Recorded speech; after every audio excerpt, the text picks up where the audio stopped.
Әмір Темір Темуридтер империясының негізін қалаған Барлас руынан шыққан Барлас тайпасының биі Тарағай бектің баласы. Барлас руы түркі тілдес тайпаларына жатқан, қазір ұрпақтар өзбек, қазақ халықтарының ішіне кіреді.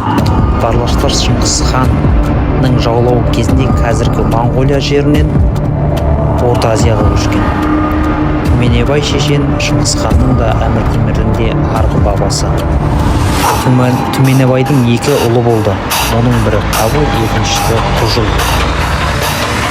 Құжыл Әмір Темірге 9-шы бабасы болып келеді. Әмір Темірдің арғы-атасы Қарашар Ноян, оның баласы Ежіл Ноян, оның баласы Иленгір Ноян, оның баласы Берқұл, оның баласы Мұхаммед Тарағай, оның баласы Әмір Темір.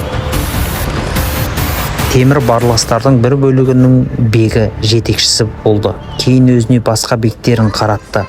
Сөйтіп, Шағатай ұлысының хандары Моғолстанның билеушілеріне қарсы көтеріліс бастаған. Темір бастаған жігіттер керуендеріне шабуыл жасаған, сондықтан оны жасында баспашы болды дейді. Бектердің бегі болып Шағатай ұрпақтарын тәуелсіз мемлекет құрып берген.